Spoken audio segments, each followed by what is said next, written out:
Captiva Island offers the ideal Florida getaway. Sunsets, waves, sand.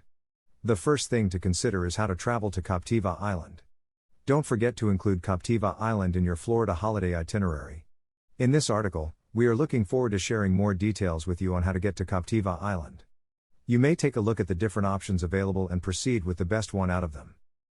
Captiva Island offers the ideal Florida getaway. Sunsets, waves, sand. The first thing to consider is how to travel to Captiva Island.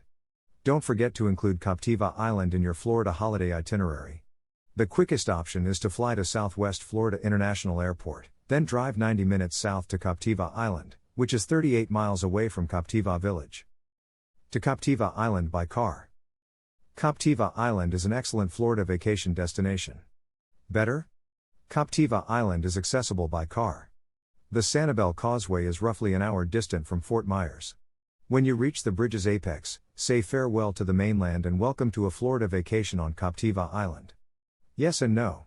If it seems complicated, let us explain the means of transport. Driving from the mainland to Captiva Island through Sanibel Island and the Blind Pass Bridge requires a vehicle. Once here, a Florida boat rental can carry you to much of the island. The north end of Captiva Island is accessible by boat. North Captiva is about 4 miles long and half a mile broad.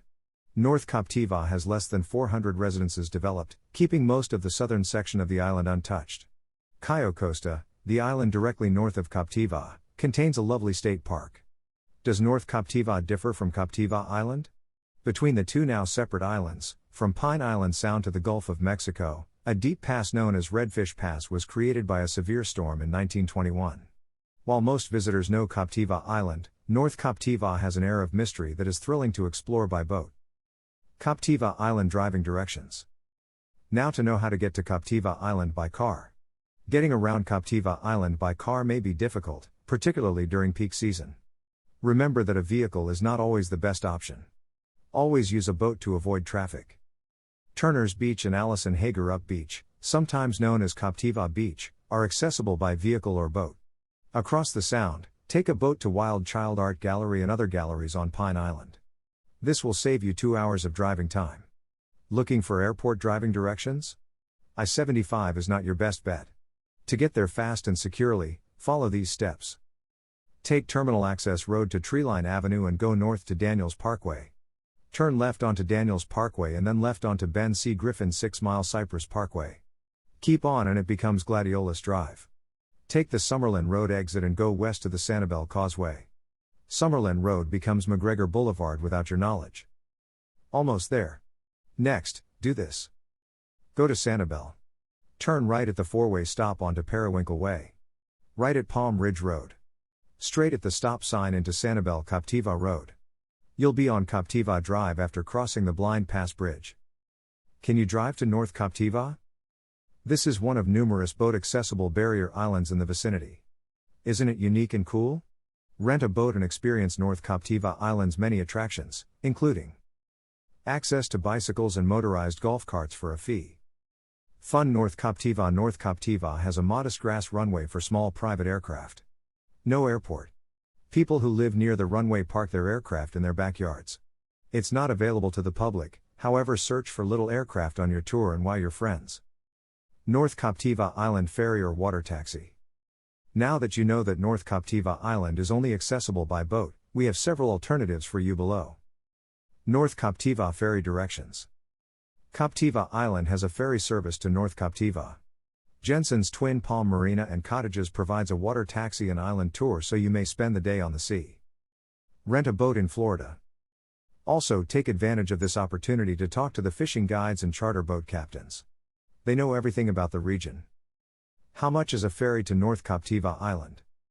Ferry trips and chart boat excursions may be scheduled at Jensen's Marina. Marina staff can assist with excursion planning. You need to keep the cost in mind when you want to figure out how to get to Captiva Island. Then you can plan your expenses accordingly and proceed with visiting the island without any issue. Enjoy a lunch cruise to North Captiva Island's mainstay North Captiva Restaurant and Gift Shop, Barnacles Bar, and over the waterfront. A boat journey to Cayo Costa is recommended for a picnic lunch. For a cheeseburger in paradise, go to Cabbage Key. After lunch, Take a stroll around the island to burn off some calories and see the observation tower. To get a North Captiva water taxi. North Captiva water taxi service is offered via various charter firms and operates every 30 minutes or so depending on demand. Allow up to 3 hours for water taxi ride. To reach Cabbage Key and Pine Island Sound, you may take a ferry. Cabbage Key is only accessible by boat, therefore take the ferry from Captiva. You may also hire a boat or join a boat tour. Cabbage Key is about an hour away by boat from Captiva Island. You may also go fishing or shelling at neighboring Cayo Costa State Park, or check at dolphins, birds, and other Florida wildlife. What is the Captiva Island Airport? Captiva Island is served by Southwest Florida International Airport, RSW, near Fort Myers. Captiva Island is 36 kilometers from Fort Myers. It has a contemporary facility and on-site vehicle hire. Other nearby airports include TIA. This is a 140-mile car ride to the South Airports in Sarasota. This is a 90-mile car ride. A 4-hour drive from the entertainment capital is Orlando International Airport. Miami International, a 3.5-hour car ride across Alligator Alley PG Airport, a 54-mile car ride from Fort Myers to Captiva Island.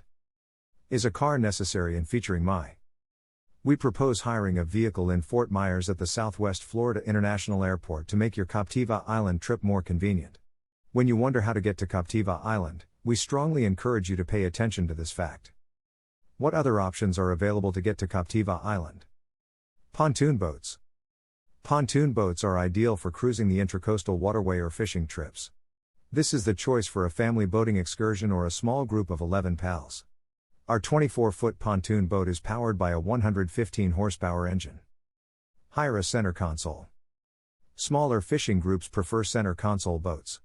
Our 18-foot center console boat can accommodate up to 5 persons and their fishing gear.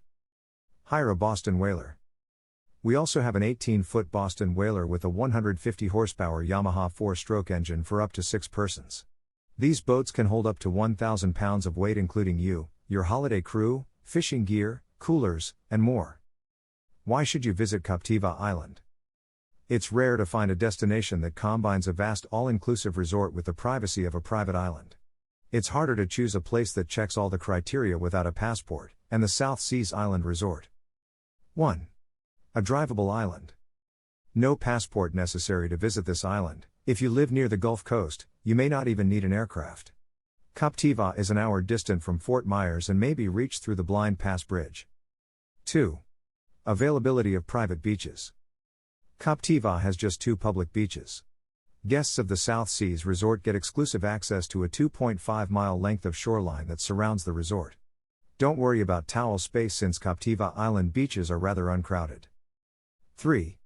Over 60% of the island is yours to explore. South Seas Island Resort is 330 acres in size and encompasses 2.5 miles of Captiva's complete length. Only resort guests get access to the property, so if you want to tour the whole island, you're in luck. 4. Sanibel. Captiva's sister island is bigger yet can be driven around in 20 minutes.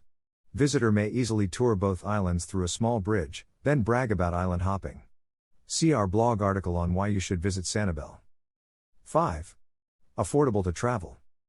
Renting a vehicle from the airport saves money, since an island cab costs $85 each trip for 4 people, or $75 for 3. The resort cost includes free parking and access to Sanibel Island. Once in the resort, you may use the complimentary trolley service to go about. Or you may hail a passing golf cart for $100 per day. Final words. Visiting Captiva Island is something that you will never regret about. The resort's features make it a great place for a family holiday. You have 20 alternatives if you prefer the pool to the ocean. A 4,000 square foot state-of-the-art spa awaits your relaxation. The Sanibel Sea School provides a hands-on learning program about the island's environmental preserve and the wildlife that inhabit there. Oh, and there's a 9-hole golf course.